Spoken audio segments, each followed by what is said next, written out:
Welcome to the Southern U Podcast, brought to you by Darden Archery on the OKest Podcast Network, with your co-host, Matt Brock, Jeremy Ferguson, and Taylor McMurtry.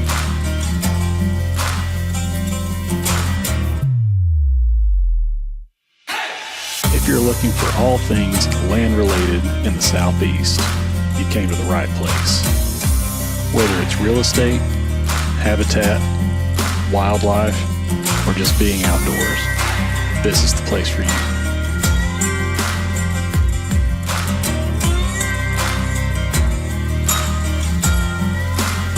Welcome to the Southern U.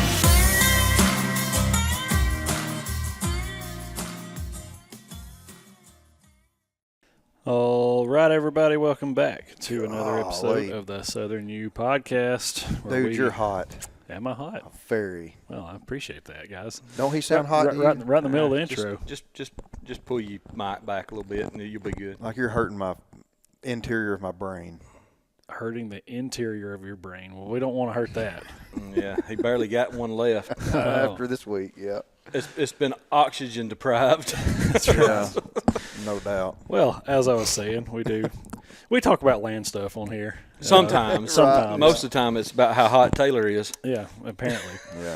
Yeah. My name's Taylor.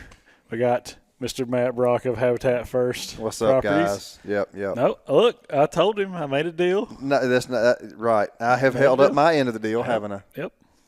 So can I still call him? I don't care what you do. I told him I would stop, so I stopped. Nah.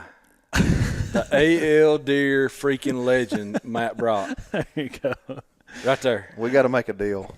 We'll make one. Okay. And then also Mr. Jeremy Ferguson, Habitat First Properties. No. Heck no. I don't work with him unless Sometimes. I have to. Wildlife Consulting. We don't know what he owns anymore. Yeah, whatever. He's just out here. Look, I'm just finding money in the ditches, man. That's picking up cans, setting fires, and That's cost trigger more money than. Don't trigger Matt. Yeah. Yeah. But today, I really don't even know what today's episode is. We're calling it Ranting and Raving, I guess. Ranting and Raving. Yeah, we got all kinds of stuff to talk about here, and it's all over the place. Topics are all over the place. And look, we need one that's been a little less structured, I think. Mm-hmm. Yeah, a little bit. Just I need a little less structure in my life for a day or two. Yeah. Look, for those of you that don't know, what's today? Today is March the 5th. So the last 11 or 12 days has been. It was 10 days straight. 10 days straight of burning.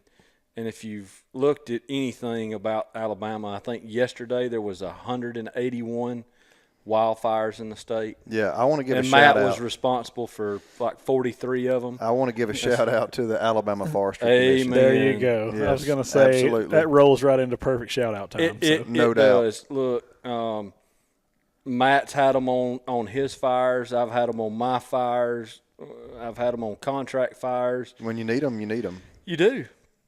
And look, we had equipment there. You know, we had things that we needed, but really, really rare, in my opinion, rare set of weather parameters we had That for a solid week. What we had over the last few days is something that the southern states don't see but once every year, maybe 2 or 3.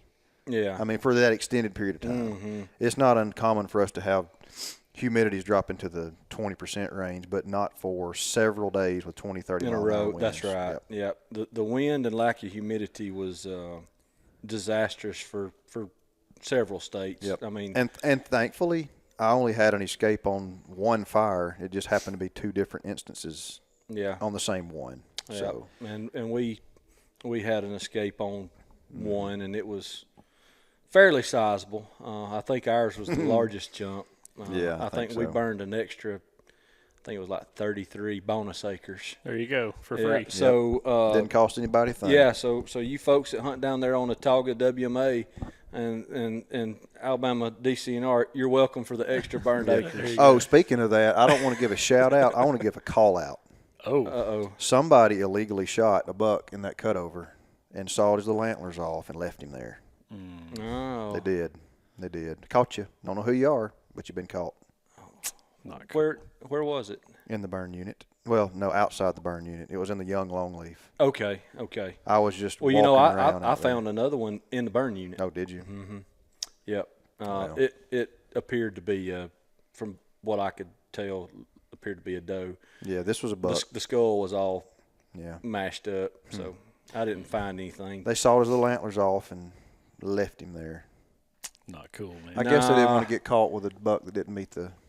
Well, I don't know. Autauga probably don't have antler restrictions, do they? I'm not real sure. I don't know either. Little bitty fella. Yeah, and speaking of unfavorable conditions, the wind is still What, 30, 40 mile an hour out there? 34 mile an hour I mean, today. steady, and then gust maybe more than that. But I don't imagine they can hear it through the. well, I don't know. I I was can going to pick it say, up. I was going to let y'all know if you hear that whiny howling sound, that's not a cat in here trying to No. die. It's the wind. It's unbelievable. I sat here a minute ago and was talking to y'all. I was like, man, I feel like I'm in Kansas in the fall when it's warmed up and the winds are really cooking. Yep.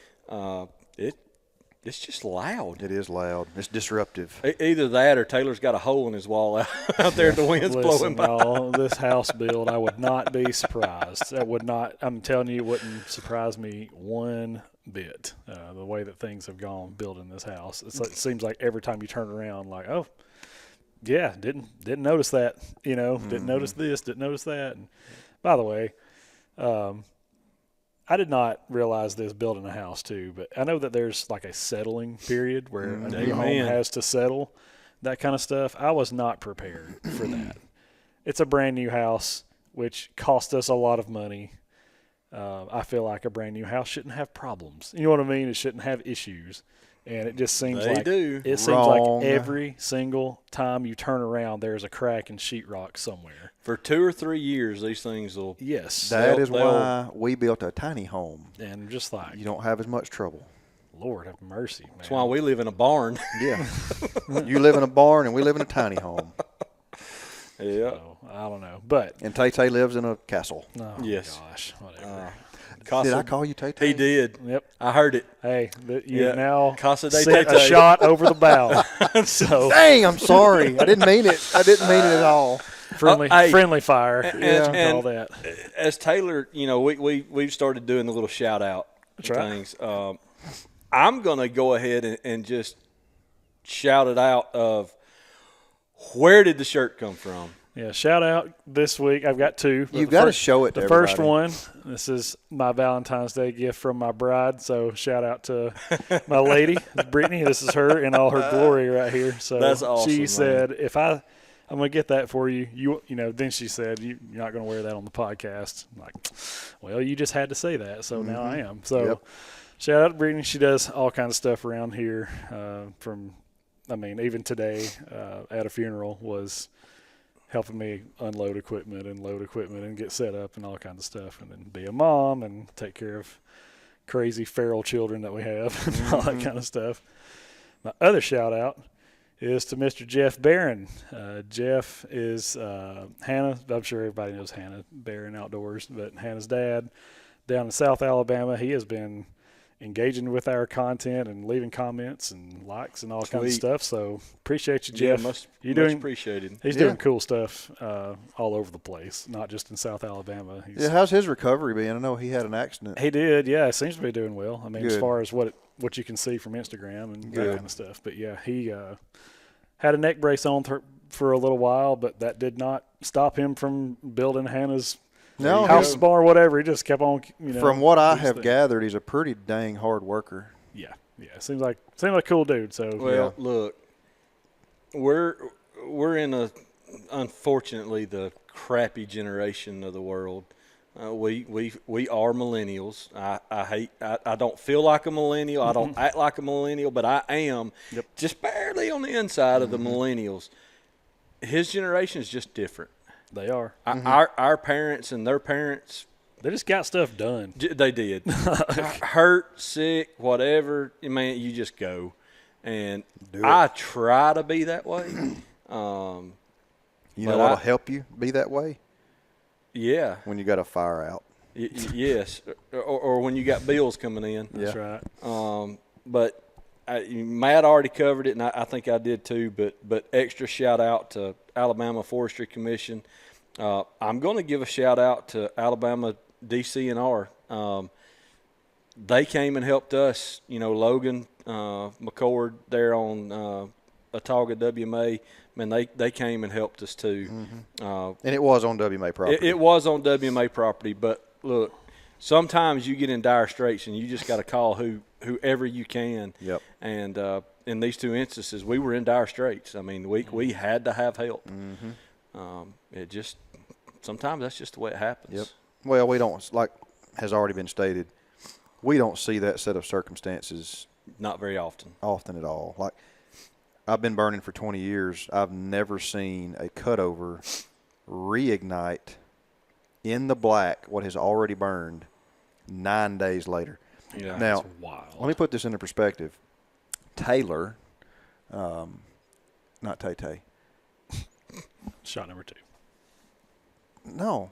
Oh, I said Taylor, not Tay-Tay. 3. Dead gum, y'all. I had a planning crew on this site putting trees in the ground just hours before this happened. A dead out, what we consider dead out fire. Cold fire is done. Go plant the trees. Yes, And it's gonna start ready to burning. plant, and then it caught on fire after they left. I have not seen that. I've And never look, seen I that. saw video of it. I wasn't there on that one, but mine, where we had the incident, the earlier incident, it was burning, and we had a wind shift, and it had the backing fire had burned and blacked everything. We only had maybe 15 or 20 acres left to burn on that 60 whatever acres it was, and everything, that tall was black and burned. Well, when the wind shifted, the fire started here. Yeah, and was Yeah. burning from there up. right. And came all the way back across and hit the fire lane. And I've got video somewhere, and I posted it online. You can actually watch the flames when it hits the fire lane. They reach all the way across, Yep. go across the fire lane, start touching stuff on the other side, and the wind sits back and the flames stand up, and it don't jump. How it didn't jump, I don't know. Yep. But that was right next to a Bermuda hay pasture, Yeah. which would have been off to the races. Oh yeah. And, It is wouldn't- brown as it can be. Yeah, right it now. wouldn't have burned anything but grass, but still, there would have been no catching it. I can tell you my funny story about burning boxes in my backyard. Well, the thing about it is, That's how a lot of these fires that's start. how a lot of these Yeah. fires got I mean, started. In all honesty, though, like I had boots on going out there to tromp around and stuff. It was so wet. I mean, I was sinking up in mud when I let that stuff on fire. And it's like, I mean, sure, the dead grass is drier and probably would have burned a little, but I never thought that it would have burned that easily, Like just that. because of how wet everything was underneath it. I mean, it was Yep. like bad. You could not drive a vehicle back there. You get Yep. stuck easy. And so, yeah, we burned little, Amazon boxes and stuff like that out here. And the wind picked up, and I'd stomped it out the best I could. And then I finally just had to sort of swallow my pride and Yep. shout out to Brittany, call her and go, hey, if you don't want this whole place to go up in flames, you need to get out here real quick. Yeah. So drug a few pieces of carpet over everything and got it put out. And like you said, the wind stopped gave us about a 3-minute window of no wind gust, and we got it out. Yeah. That's all you need. But if it had kept on blowing, I mean, I don't know if we could have stopped it or not. But, Yeah. Well, all the respect and admiration and care and whatever else to the firefighters of the world, because they do a very, very tough job. But one thing that we all have noticed doing what we've been doing the last few days is there is a gap between how firefighters, your standard firefighters are trained for house fires primarily. And, they're going to deal with some brush fires here and there. But large fires on the landscape are a total different animal. And, it takes working with somebody like the Forestry Commission and, not tooting our horns, but look, we burn a lot on the landscape. There is a gap there. Definitely. Look, I can't help with a house fire. I mean, I Nope, can't. don't call me. I am totally lost. But there is a difference in fighting one of those and fighting a fire on the landscape, and it can be challenging. Yeah, for sure. But we couldn't have done it without them. I know that. Yep. That's cool. Yeah, all is well. But what did we already talk about? How many fires? Well, there was just yesterday before the storms. There was 181, which was an all-time record for the state of Alabama. 1,700 acres burned out of 181 fires in one day. And my voice is going to crack. It's going to go low. It's going to go high. I'm just now recovering from smoke inhalation. So, but no, there were several days straight where there were between 60 and 90 wildfires. Well, the day we had the first jump down in Prattville, there was 130 something that day. That I think that was the second highest. Up to the 181. But yeah, and gosh, South Carolina, have you seen what's happening there? Yeah, I mean that's not. By the way, that's not been talked about enough. No, I feel like nobody has really said anything. I had to go digging around on Google to find it when you said something. Folks in the industry, us, we've been kind of watching it because we heard about it through people we know, and then start paying attention. But I mean, look, they're getting crown scorch in mature pine forest at 1, 2, 3 a.m. in the morning. When that those fires they should be settled out.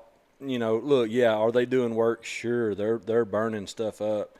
But in the middle of the night when your humidity should be up. And it hasn't been. That's the thing. That's the problem is even in the middle of the night when our humidity should be at its highest, should be a lot of times, especially in the South, anywhere from 75 to 100% at night. You know what it's like walking out in the mornings this time of year. And it's been half of that. It's wet or less. Yes. We've seen some of the nights it's been down into the high 30s, low 40s, and that is recipe for disaster. That's not heard of here. Yeah, it's wild. Yeah. So it has been it's been challenging and scary. Well, I mean, even like you ever seen the screenshots of the map? I mean, it looks like a Christmas tree. It's just everything is lit up. Look, the one day that we had so many of us on my fire that was escaped, we're stomping. We've got at one time we had 2 dozers, an excavator, close to a dozen people out there, trying to deal with that fire. And I get to a point that I'm toolless. Everybody else has got a tool, and I find another jump, and I'm like, crap, And of course, anybody that's fought a fire knows you grab a green pine top, and you go to whacking. And I didn't get it out with that, so I started stomping, and they saw it. I burned holes all the way through both insides of my boots, through my socks, burnt all the way to my foot. Yep. Standing in that fire, just trying to get that one spot out. Because if he didn't, it's gone. It was fixing to be off to the races. Yep. And I was just doing all I could, and I was sucking in smoke, and that's why I hadn't been with them as much. I got in pretty bad shape. Up for a few days, I've been coughing up dried blood, and mucus just coming out of my lungs from where I sucked all that in. I've been blowing blood out of my nose for days. Had the old Doc Holliday tuberculosis going on. I mean, look, y'all, I've never dealt with that before, and I've been burning since I was in college, and been in some nasty situations. But that one got to my lungs a lot. No thanks. A lot worse than anything else had before. Well, I think it's kind of interesting that you bring some of that up. Let's kind of talk about what some of these burns were. Some of these for site preps because you're going to plant trees. Some of them are just wildlife burns, in pine stands and stuff. So, let's maybe talk about some of that stuff too. Most of the problem children from this past week have been site prep burns because they continue to smolder and they can reignite days after they've already been, quote, completed. And there's big piles. Right. You have piles of debris. You have stumps from the cut timber that will continue to burn underground. And when the wind starts blowing real hard, it can actually scoop up embers from inside that cup where it's burning underground and blow it across the cutover. And if it hits highly ignitable fuel, then there you go. And somebody that's been on a fire at night knows what we're talking about, seeing that. But most of the time, even for us, especially at night, when the ember gets lifted in the dark, you can watch it go a few feet, and Right. then it goes out. And Because of the nighttime humidity. Right, no damage. And the nighttime with these fires, we're watching these things go hundreds of yards until they drop, and we're like, okay. Almost completely horizontal because the wind is blowing so hard, they're not just pitching up. They're just rolling across the landscape. And you're just watching, is it going to light or is it not? Because you've got to watch it, because if you turn your back and it lights, it's gone. Yep.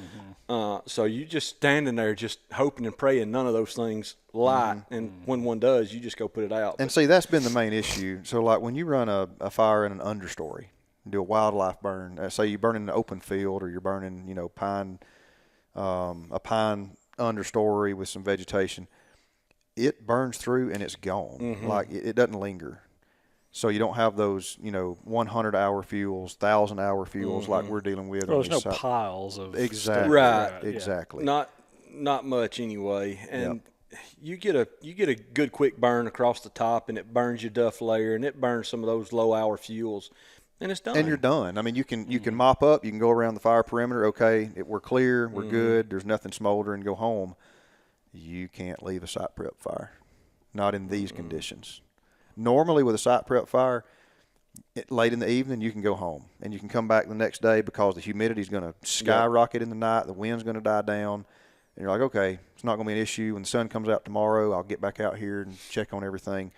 That just didn't happen. Just not the conditions that we had. And everybody's going to be commenting and asking, or at least those in the know, why in the world are y'all doing site prep fires now? Because we had that many to do, but if you'll rewind things and go back to last fall, we had a late fall drought. We did. And so the burning conditions were so dangerous then that we called them off because we were having jump after jump. We attempted burning in the fall, and it wasn't worth it. It was too dangerous. And another thing that set us back even a lot farther, a lot of the tracks didn't get sprayed until late summer. Yeah. Because the helicopter pilots were faced with high winds through June and July. And there were days where it was seemingly perfect weather to be spraying something, but you couldn't because we had a 15, 20-mile-an-hour wind. And that lasted for weeks. Yep. So, there's so many moving parts to getting these fires to line up in the right timeline. And honestly, if all you do is burn, then you're okay.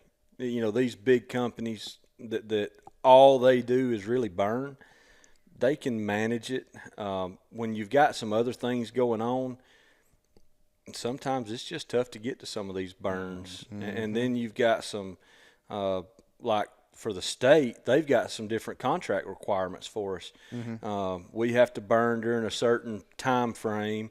Then there's got to be a certain layout period for that, and then they can plant. So, we may have to try to get everything burned a month and a half ahead of when the actual deadline is to get all that to line up. And then there's certain instances that's very different from a contract standpoint for anything that you're getting financial assistance for. NRCS, what Mississippi does, fire on the landscape. Fire on 40. Fire on the 40. Yep. And there's some other groups that have financial assistance out there, but all those contracts have some things that tie our hands from time to time, and we have to work within those parameters. And honestly, it's becoming a point that I know Matt and I have talked about it. Most contract folks like us that are doing burning, they're laying off a lot of those because the stipulations do tie our hands. And generally, they're relatively small as well. And that makes things tougher. Yeah, and don't nobody listening to this podcast call me to do a site prep burn.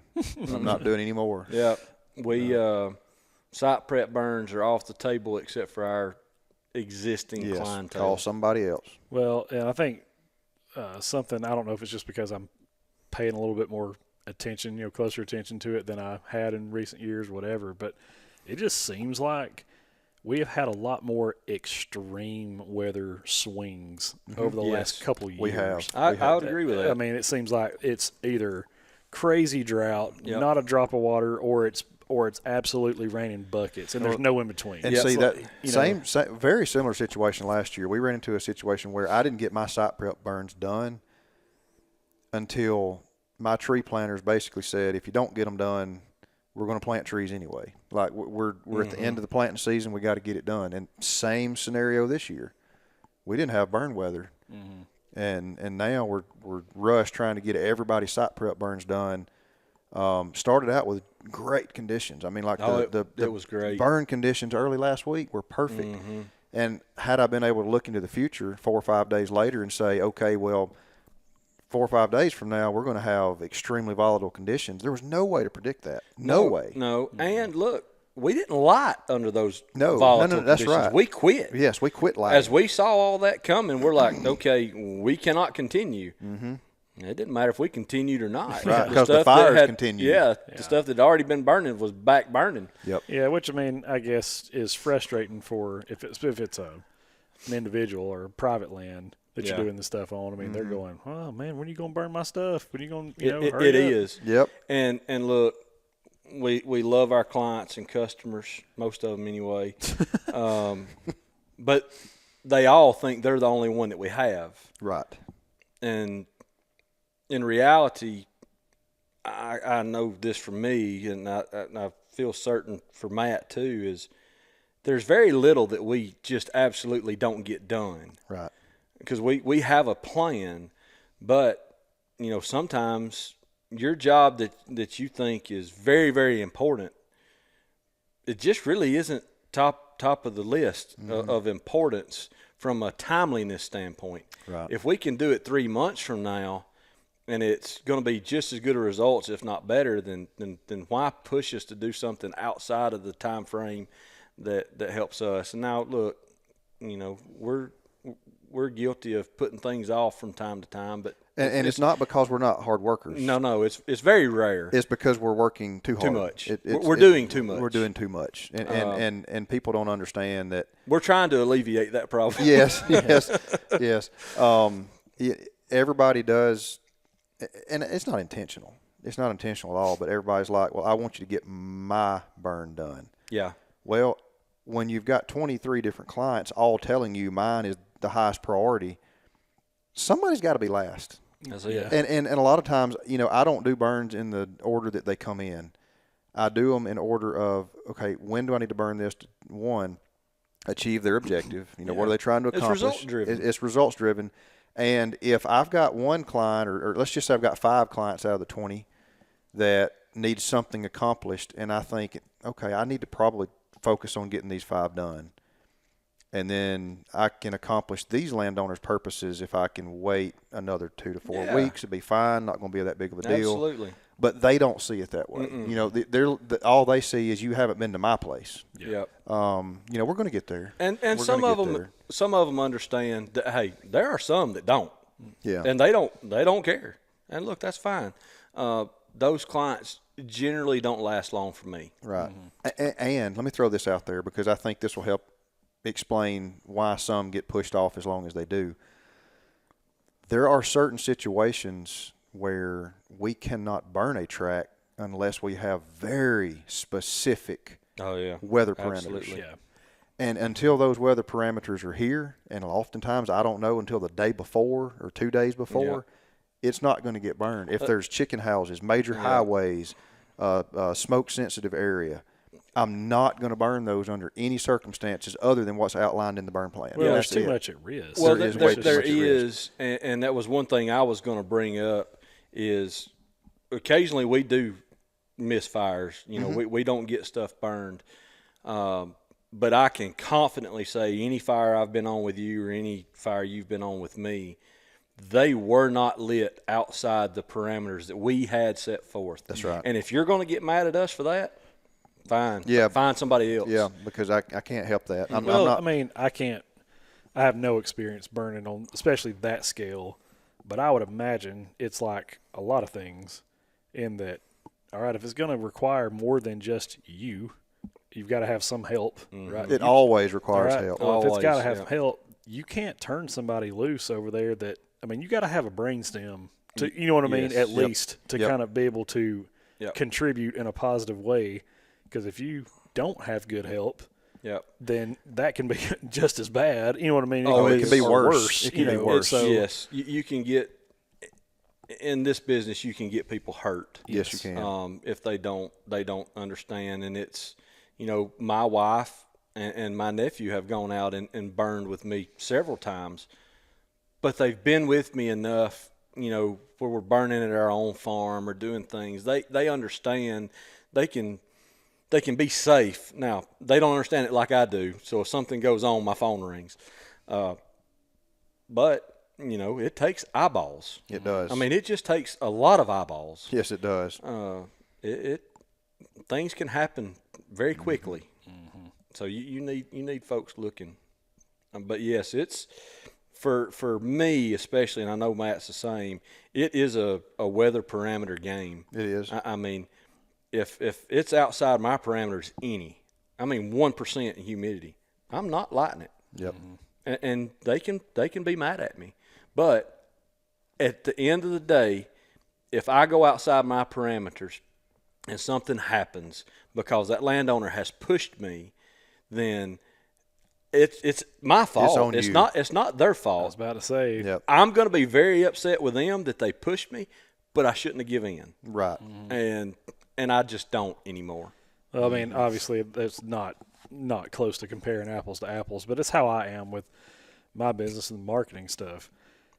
I would prefer to have as much control over a client's marketing needs as they will allow me to have, because those results are dependent on my level of control most of the time. Yeah. And so, if it's digital stuff, it's like, look, I want to be the guy who creates the content, who shoots, edits, you know what I mean? I want to package all that up. I want to build an audience. I want to be the guy who takes that from point A through point Z, through that process, because at the end of the day, no matter what happens, good or bad, if this works or if it doesn't work, if there's a problem, who are you calling? Me. Yep. It All lays right. at your feet. Yes, and so I would rather not be able. I want that responsibility to go. Look, I did everything, so there's only one person to answer to. You know what I mean? Whereas if, well, so and so shot a video and they'll send it to you, and then you can use that, or so and so made some infographics and they're going to send them to you, or whatever. And I'm like, this is not what I would have done. This is not what I would prefer to do. You know what I mean? This doesn't look the way I want it to look for the campaign I've built. Whatever. And so at the end of the day, like what you're saying is like it's very much safety and liability driven. You're also putting your name on it. Yes. You know what I mean? You're also That's going, it. this is how, if I light this fire, this has my signature of approval. Yep. And that's with me too. Like, I need to have as much control as you'll let me have. Yeah. And that's why escapes bother me so bad. I probably shouldn't let them bother me, because I've never had one create a scenario where it, damaged anything. But it's still an escape. And to me, that's a black eye on me. It's a black eye on the business. Yep. It is, and it's not. I mean, you've been burning a long time, and you know they happen. I've never had a fire, knock on wood, that was my name on it, although I was at some of the fires where we've lost entire timber stands and homes. It was not my doing. I wasn't even there in a support role. I was on another fire, and we got called. But having your name stamped on that, and it roaring towards a house, there's not. I've been there. It wasn't my name, but I watched somebody's house burn, and that is a rotten feeling.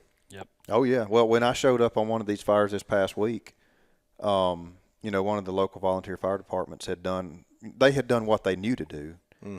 And when I got there, I just went to work and did a lot.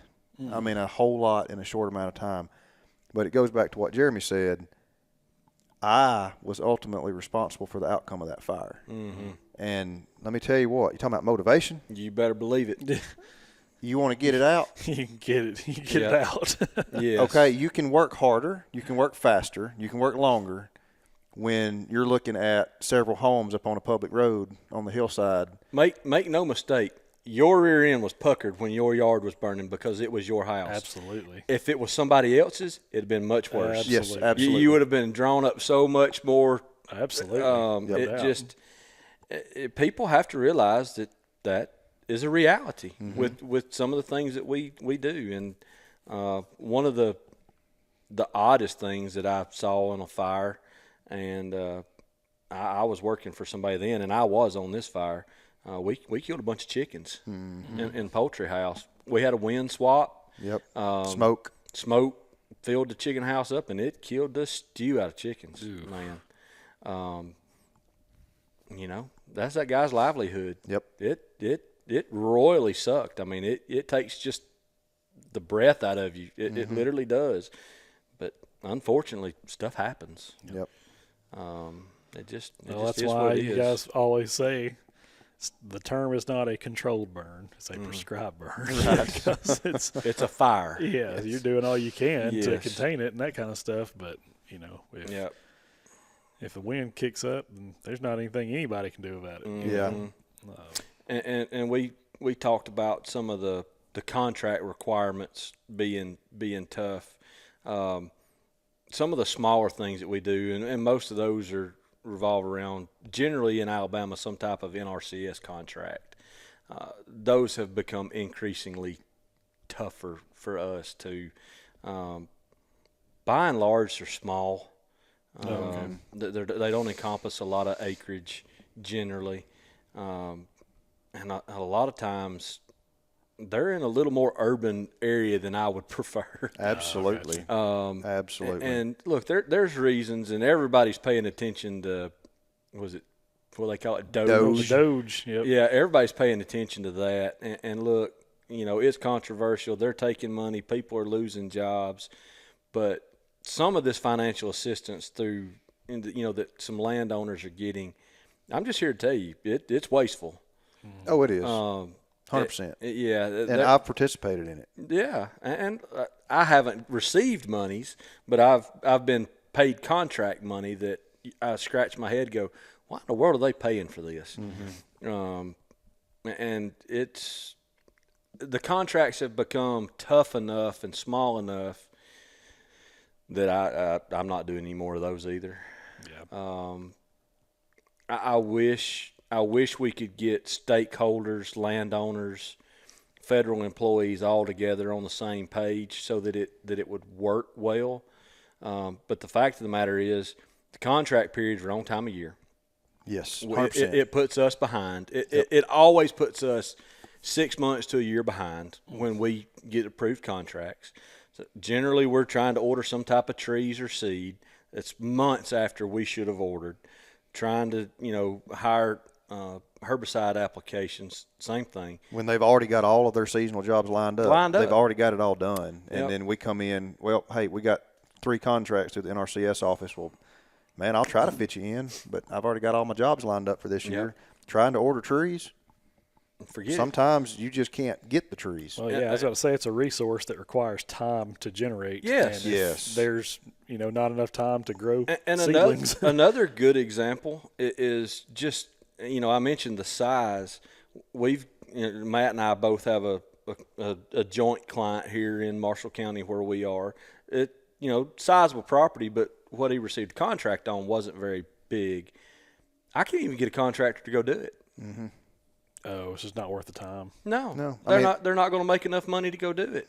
So, it ties our hands to an extent that we have to figure out some creative way to make this happen for this customer or client. And fact of the matter is, it's pretty tough. Yeah. Gotcha. But yeah, some of these, I don't know what you were calling that, like financially assisted burn stuff. So if a landowner wants to go that route, or is that, I want to make sure I'm asking the right question. Is that even something that appeals to private landowners? Yes. Okay. Yes. So primarily. Well, Yes. only private landowners. Yes. So what's the process by getting? I mean, is there like a application and then they have to Yes. get Yes. approved or get accepted? It's actually a very robust process. If you have a really good DC, it's not that bad. Right. We've District conservation. Yes, we've got the some, NRCS office. We've got some phenomenal DCs. Yep. And I'm just going to be honest, we got some that ain't that good. Yep. Some are go-getters. yes. Some are not. But that's with any occupation. Yeah. You go through a contract period, and best case scenario, you've got somebody. I'm not even going to say me. You got somebody like Matt, because I don't want to do it. You've got somebody like Matt helping you draw up and create a plan that is going to work alongside of your NRCS contract. Right. And a lot of times those plans can help you become approved because you're laying out step by step what your Right. game plan is or what your goals are going to be. And when NRCS agents can look at it and go, okay, well, they've done this. They want to do this. We see where they're going. Yeah, this is a good use of funds. Mm-hmm. If I do a consultation with a landowner and I think they could benefit from some of the NRCS programs, I don't tell them they have to go to the NRCS office, but I do give them that option. Mm-hmm. I think that since we're going to be doing this, patchwork of burning, we're going to want to get some timber thinned. We're going to plant some pollinator species here. By the way, the local NRCS office might enter into a cost share agreement. Go fill out an application and just see how you do. If you have a plan, that already increases their ranking score. So the applicants are ranked according to what all they're doing, the acreage, the different practices receive different rankings. If you have a management plan, you rank higher. What they've done in the past. Yep, what you've done in the past. So, it's a great program, but just like you were It needs saying, some help. it needs a little bit of revamping. There is a lot of waste. So I'm assuming there's probably certain parameters that boxes you've got to check in order to be accepted, though. I mean, I know you said they're ranked, but in order to get the two basics is one, you either have to be a landowner or an operator of said farm. Right. okay, You have to have legal control Yeah, of it. that's the one basic that you've got to have. And then one of the others that's big is your AGI score, or your adjusted gross income. And I can't remember. We sat here and talked about it. I don't remember if it's $990 or $999. It's somewhere just shy of $1 million. I think it's a year. $990,000 a year. But so if you make under $1 million a year, you can apply for these. And as Matt mentioned, a lot of times the more land you own, then that increases your ranking. So there's a contingent of people out there, and I can't say that I'm not one of them. It's almost like rich man's welfare. I can afford to own this 2,000 acres. I'm not making $1 million a year. I'm gonna go after this money. yeah, And most of the time they're approved because they have the land, that they need to work on, the basis there that they need to work on, and they've got the financial capability to do these things even if they're not funded. So they're going to take their shot at getting funded. gotcha. That's right. Makes sense. And some of it pays really, really well. Oh, Now, and doesn't correct me if I'm wrong here. The landowner does have to have the amount of money to start with, and then they're reimbursed. That's correct. That is Okay. correct. Most of these programs are designed to reimburse between 75 and 90% of the average cost to perform that practice. So let's say your average cost is $30 an acre to do a prescribed fire. They'll reimburse you, what, 25? Yeah, 20, roughly. 25, 26, somewhere in Yeah. that ballpark. Okay, Yeah. so it's about as close as you can get to. Yeah. But here's the deal. That rate is set. So if you get a contractor to do it for $25 an acre, you've made 100% reimbursement. Yeah. Yep. Or if you get him to do it 23, Then you've you made money. Yeah, And Gotcha. and that's where a lot of these guys angle. And there are actually companies out there that's really how they focus their business. Oh, yeah. Is they come to you and say, okay, we understand you're doing NRCS contracts. You pay us 100% of the money, and we'll take care of everything. Mm-hmm. A lot of those folks are making bank because Yes, a lot of they that are. stuff does not cost that much. Right. Gotcha. They're getting paid more than what their Yes. inputs are. And Considerably more. I don't want to make an enemy out of those folks, Mm-hmm. but that's not how I'm going to do it. No, I don't. So some of the payment rates on these practices are extremely high, and some of the contractors have caught on to that, and is why they require 100% payment. I do not change my rates. If I'm burning for you as a private landowner and you are not under an NRCS agreement, and I agree to do a burn for Jeremy and he is under an NRCS agreement, both of you are going to get the same rate as long as the complexity of the burn or the Yes. project is not any different. My rates do not change.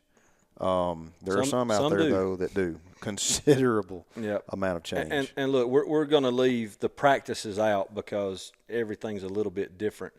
But there are some practices in some of the programs that are paying, north of $1,000 an acre. Mm-hmm. Some well above that. So, most work that you're going to do on the landscape, unless you're doing heavy clearing, it Not don't gonna cost cost $1,000 an acre. Right. So if you are a landowner and you're interested in these programs, you know that you're getting a fairly sizable chunk of money, and somebody says we'll do it for 100%, you better start calling some other folks because I promise you there's people out there that will not charge you 100% of that That's fee right. to do it. Don't call me because I don't Yeah. want to do I don't want to do want it. NRCS. Yeah, I don't want it. We've got enough clients that are not NRCS. But there's somebody out somebody there will do that'll it. do it for a fair Somebody rate. Well, and will is do it? I mean, as far as for someone like you or Matt that's going to actually go and do whatever work needs to be done, if it's a burn or whatever, is it hard to get paid for that? Like, is there a waiting process for that, or as long as you meet the requirements? So let's say that your contractor comes in, they perform the burn. All they require is an invoice and documentation. So Now we're responsible for and typically- taking documentation yes. while we're working. typically, I do that. I Yep. don't put that responsibility on the landowner. I just Yep. tell them, look, this is what I'll do it for. This is what I'll do the job for, and what you're paying for is for me to do the job, and I will take care of the documentation. I'll provide the pictures. When the job is complete, I'll send you a copy of the invoice and the NRCS. That way you both have copies. Yep. And sometimes I let the landowner handle that part. It just depends on what we agree to. I would want to send my own invoice. Yeah. But Probably, it generally, 2 weeks? 2 to 4 weeks. I mean, like 4 weeks will be a long wait time. They generally get those payments out pretty quick. Okay. Now, that's with EQIP. Yeah. With CSP, which is an entirely different program, you do all of your enhancements or practices throughout a given year, and then they send you one check for everything combined at the end of that fiscal year. Yeah. So you'll get paid in November, December each year. So you may have $40,000 to $50,000 worth of work that gets completed, and you don't get your payment until the end of that year. So yes, I will caution you: if you sign up for CSP, You're going to be out some money up you front. are going to pay for all these practices up front. You'll get your reimbursement, but Yep. it's going to come once a year, not when the practices are completed individually. Yeah, which is something to take note of. Oh, it is. Yes, definitely. Because CSP contracts are generally fairly large in comparison to others. Right. Okay, gotcha.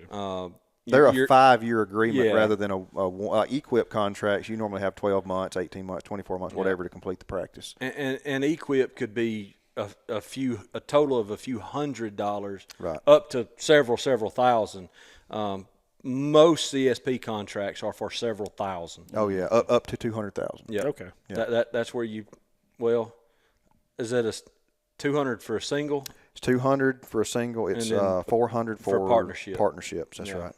So think of that. Me and you, a partnership, in piece of land, we can get $400,000 through CSP if we're approved. Yeah.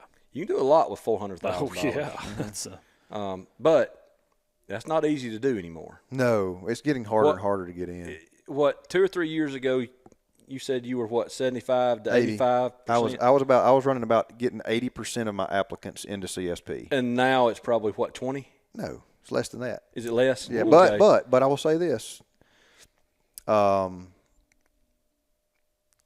Some of the employees within our CS office are a little better at entering the information Gotcha. than others. I totally get. They're not cheating the system. Yeah, you folks out there that don't understand what we're talking about. Right. We don't, because there's a we're- ranking that Yeah, goes we're into not going to this. go deep down. No, that, how I that- really can't go into it. Uh-uh. But there's a ranking it's system. different everywhere. It is different everywhere. So if you've got a really good DC that I will say is familiar with the program, and a good ranking committee. yes, Because then- it's a committee. yeah, then you're more likely. But otherwise, which on the CSP, I believe the rankings are computer generated. Are they? I think so. I think BCS so. system in football. Just Yeah. wait till Doge gets a hold of that. Yeah. Well, and I don't. This is just my gut feeling. I don't see much happening with Equip. Right. I see more happening with CSP. I do too. Because of the payment rates. Yes. I think they're going to figure out. And look, I understand why payment rates are what they are. It's the federal government can't and does not do a good job at being able to determine what a fair payment rate is in every state. Right. So it's just all lumped together, and a payment rate for Washington, I think, is be very similar to what ours is, and it's not apples to apples. Right. Makes sense. Well, I mean, it's good stuff, guys. I don't know what else y'all had planned for. We had no plan, Taylor. exactly. No, we didn't. didn't have The one rant, either. the Ranting and Raving. This is an organic Yes. podcast. One other rant that I want to go down, and we're not going to call names. I don't know where he's going with this. Me either. I'm scared. So hey, folks, I don't know what. No, they don't know. But I've kind of cautioned people time and time again to do some research on who they use. Oh, I know where he's going now. But my gosh, y'all, look, Matt and I, especially, and Bray and other biologists, we are not in this business to make you better hunters. No, Okay? Can we do that? absolutely. Yeah, we can. I mean, we're not bad hunters. Okay? We got walls to prove it. But please, for the love, quit picking consultants based off of they've killed a handful of deer somewhere that are good deer and know nothing about managing the landscape. Now, if all you want's a hunt consultant and you suck at hunting, fine. Call them.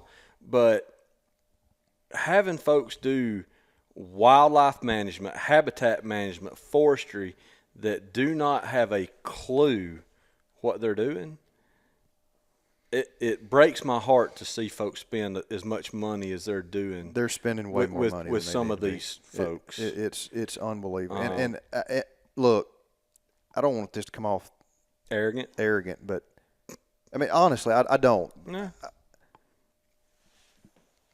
It's kind of a slap in the face when people choose folks that don't have backgrounds in formal educations in wildlife or forestry to do that. Because look, I'm not going to hire an unlicensed electrician to work on my house. I'm not going to hire an unlicensed real estate agent to help me sell a piece of property. Why Or are a you doctor that's lost their or a doctor that never went to med school? Yeah. Never even showed up. Never took a class. So why are you hiring consultants that have no formal education or training in what they're doing? Now, look, some of them are good at what they do. Yes, and like Jeremy was saying, if you just need somebody to come help you learn the land and figure out how to kill deer, call them. Yes. But y'all, they're not habitat and wildlife consultants. They're No. not. They're just simply not. And what brought this up to me is watching the absolute chaos occur on Facebook. And look, dude's a genius, okay? He's one of the best habitat people out there. But Craig Harper's new Oh yeah, publication or paper on the hinge cutting. Yep. People are taking little bitty pieces of that and trying to use that research project of, see, this is why you have to hinge cut everywhere. It increases deer activity everywhere you do it. It increases food everywhere you do it. It depends on what is already on the landscape. Yes, it's not necessarily something you need to do, even though it is a hot topic, item. I just, man, I struggle, and I wasn't referring to Harper when I went down that rabbit hole. No, this has nothing to do with researchers and, academics. Look, like I said, look, one of my favorite habitat books is his book.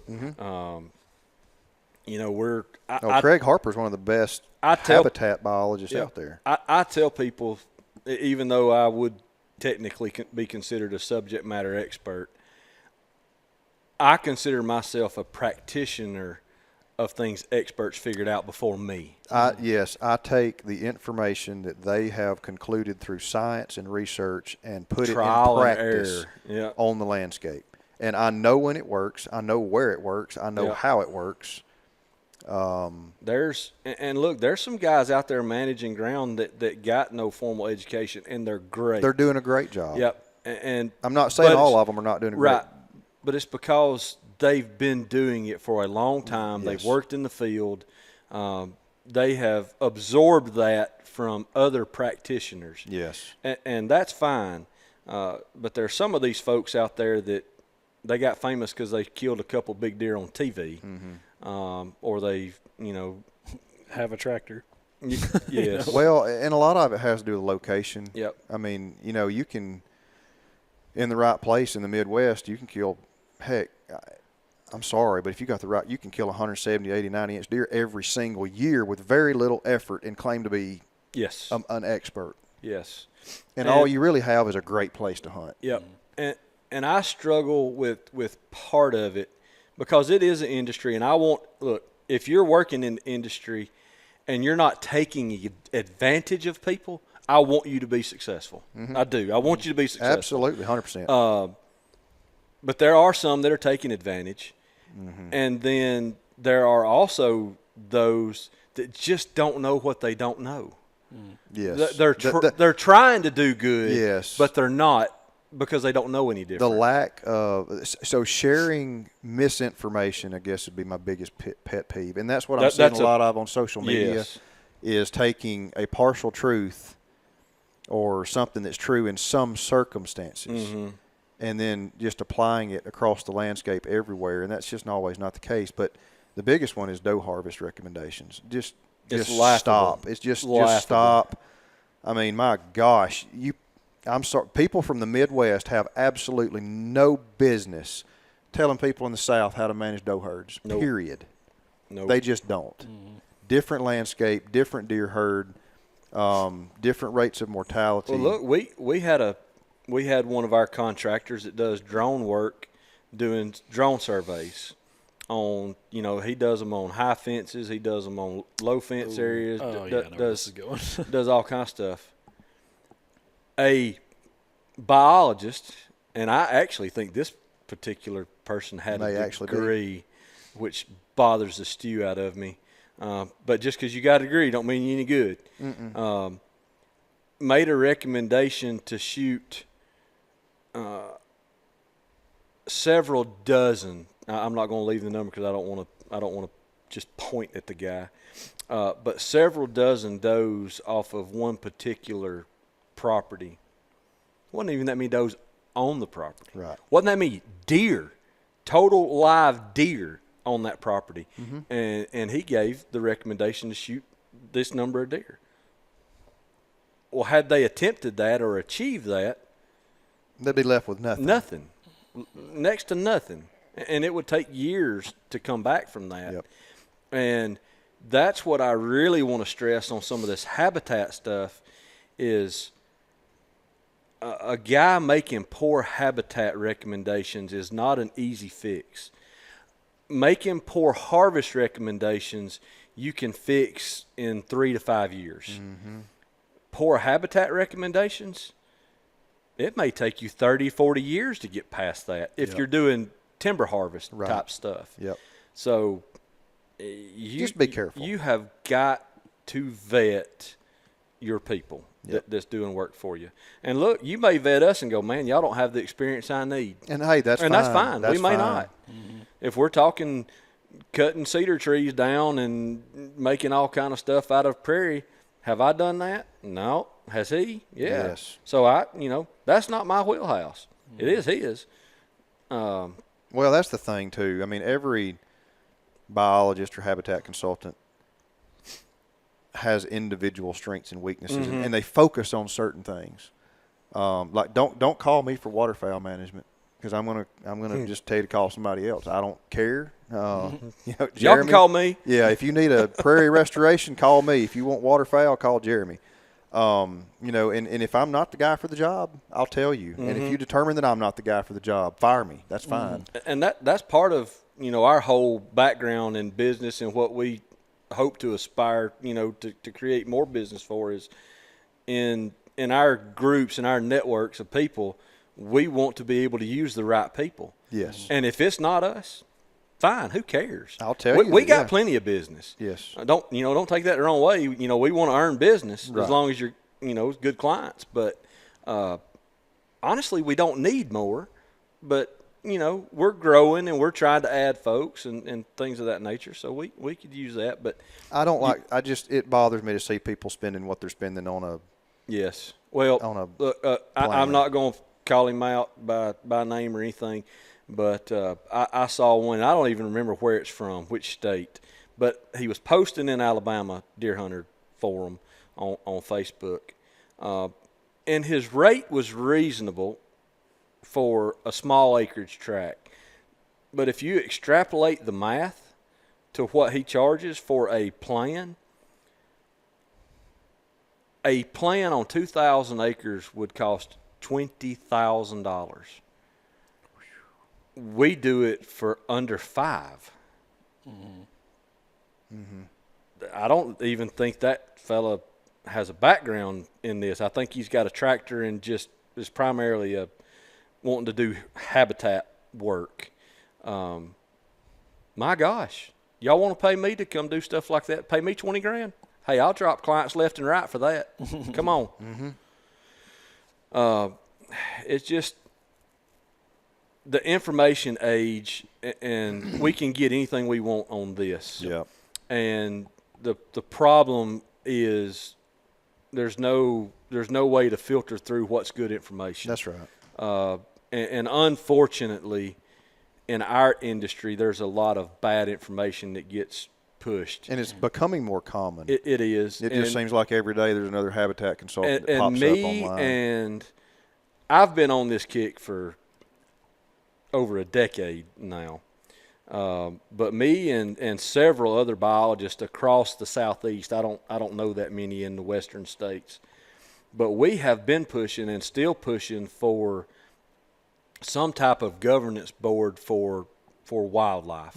The Wildlife Society, they're responsible for our certification, but there is no governance board. There is no regulatory authority like there are for consultant foresters or registered foresters. Honestly, to protect our public, we should have that. I mean, we really should. And I'm working on that. Whether or not we can make that happen, I don't know. But it is something needed to protect the public. Right. Yeah, I mean, we'll see. Yeah, and I mean, I hope what I hope is that if you're listening to this, that nobody on this podcast comes across as some kind of pompous, like, no. Jerk, whatever. Like, this is America. It's a free country. Go start a business. Do whatever you want to do, man. I'm just sharing concerns, and yes, I think that's what Jeremy's doing. It is, and that is the concern for us, is that people are taken advantage of, and ultimately, like, habitat is either destroyed or mismanaged or whatever.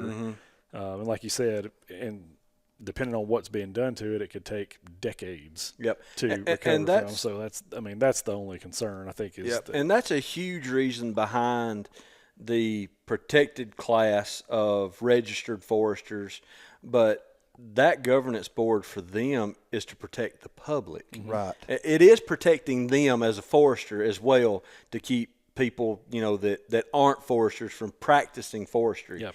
But like, I am not a registered forester. I don't practice forestry management. I do habitat management, but when we're doing something for the purpose of forest investment, cutting timber, anything like that, we have foresters that we're working with.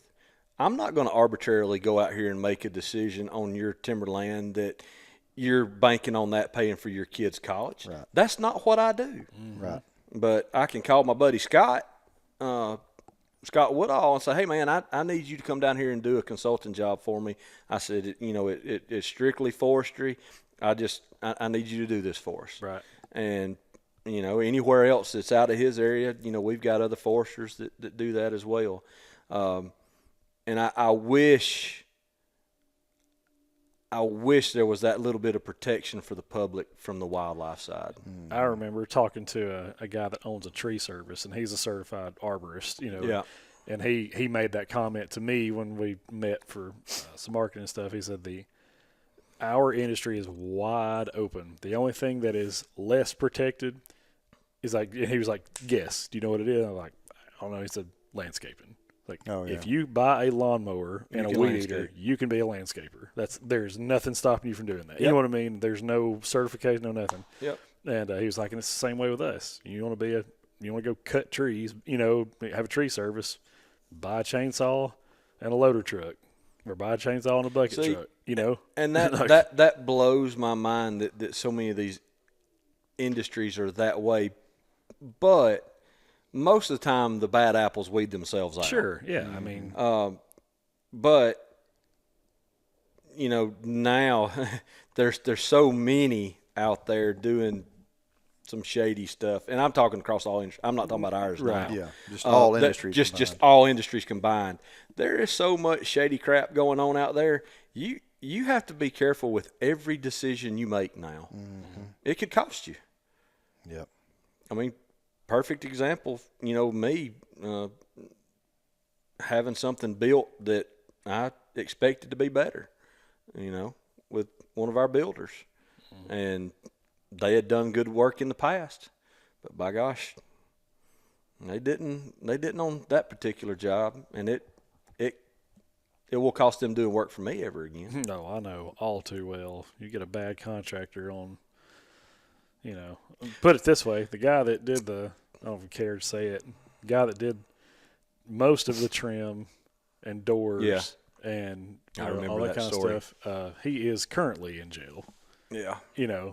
Don't know that he'll get out for the next 10 years because this is a repeated kind of deal, stealing property, all this kind of stuff. So, yeah. And I just want to make it clear, I'm not picking on one individual person, even though people could probably read between the lines on some of the folks that we're talking about that know us. But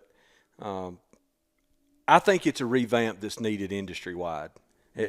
I'm not just trying to pick on one or two people. And I've felt this way a long time. And part of it may be, I don't know. I've never seen a dang psychiatrist, whatever. It may just getting old and ornery. It may be, and it may be some, stupid insecurity of, I could have that job, but they've got it. I don't feel that it's that way. No, it's not that. It's not that. Because, honestly, we've got the work. That's not a problem. I really look. I feel that way across a lot of things. I mean, these guys know that I'm a gun nut. Watching somebody go in some of these stores and pay the money that they're paying for a firearm that is a piece of crap blows my mind. And look, I understand some people can only afford what they can afford. But it's kind of one of those things. Most people are buying that for two purposes: self-protection or hunting. Most people. Most people are not recreational shooters. Yep. Okay, if you're going to hunt with something, you need to have ultimate faith in it because you're taking something's life. It needs to work Okay, every time. if you're buying it for self-protection, you need to have ultimate faith in it because it may be saving your life. So why go buy the cheapest thing you can buy? And it blows my mind that manufacturers put stuff out that's not reliable. But that's a really big different tangent. But I just think Well, while we're ranting and raving, hey, I just think the world, the quality control of the world has gone to crap. Right. No, I agree. I mean, things are made cheaper and faster. And cost you more. And cost more and don't last as long. That's it. I mean, It's just the period in time we're in. Sidebar, I mean, that's, my dad was in the HVAC industry for a long time. There was a time where you would get a unit installed in your house and it could last you for 30 years or more. Yep. I've gone to them. I've gone and worked on them. Your dad replaced my parents, and they built that house that Dad's still in '83, and they replaced that. Your dad and I think Shane replaced that unit 4 or 5 years ago. Yeah. I mean, it was right about the time your dad retired, so whenever that was. Yeah. And that's what I mean. They do that. And Tonga was 30-something years old. Yes. And I'm here to tell you, you will never see that again. No. Ever. If you get 10 years out of one, because that's what the warranty is. Yeah. 10 years parts and labor warranty. If you get 10 years out of one, great job. You did good. Because another one is about to happen. You have to replace it.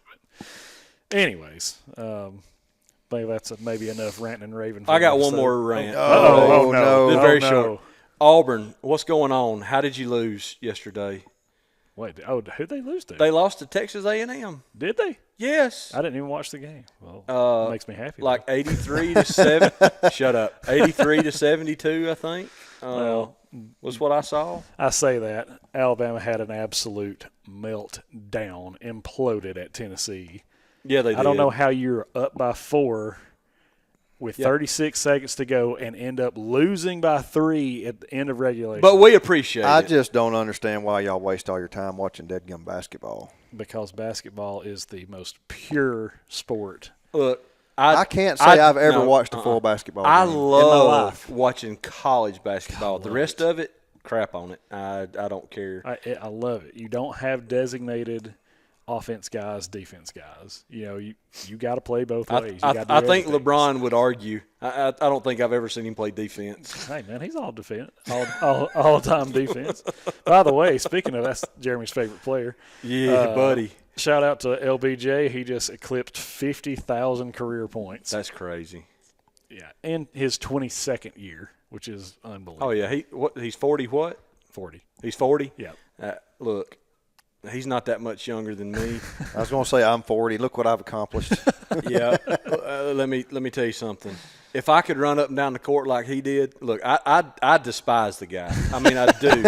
Jeez. But I have no fan. Certainly no fan. Look, I hate to say it's just his politics because it's not his politics. He's just a sorry human being. Period. Jeez. I'll say it. I don't like him. I don't know that he's a sorry human being because he does a lot of great things but they're overshadowed by the sorriness for his community. He does tremendous things for that community. I do not prefer how he acts. I guess that's why I say he's a sorry human. I don't like the way he conducts himself. I'm telling y'all, I'm just enamored. Well, you can't take anything away from Look, what is he's he done. talented? Absolutely. It's unbelievable. Well, he's one of the most talented people to ever walk the face of the earth. I mean, you look at – But I'll say this, and then we can shut this thing off before we get canceled. But the guy – hey, we shouted out to LeBron, man. He ought to share this thing. That's right. But what did it for me is the Olympics. Watching him play in this past summer Olympics. Oh, there was Olympics on? At 40 years old, and he is still – he is still the guy. Don't get me wrong, Steph Curry went crazy during that run to gold and all that kind of stuff too, but it's just crazy for him. And I'll end it here, and we'll cut it off. The one thing that I have always respected about a handful of basketball players, and I don't watch basketball, but I saw an interview with Kobe Bryant one time, and arguably one of the best players to ever play, guaranteed. And they asked him to do his starting his starting five. And he listed off, his starting five, and I don't remember who they were. I knew who they were, but I don't remember. And the guy asked him, well, what about you? And he said, oh, man, I don't even crack the top 10 or 15. That humility to be as good as he was, unbelievable. Oh, yeah, no doubt. So many people don't have that humility. No, I agree. I don't need it because I'm not that good at anything. Me either. Oh, me. We went all over the place on this one, guys. Hey, ranting and raving, baby. Raving. But, guys, we do appreciate you hanging out with us and listening along. As always, we would really appreciate it if you would subscribe, follow, share, like, all the things that you can do on social outlets. We've seen kind of an influx of viewership here lately, which has been great. We got some new people coming on board, checking out what we're doing.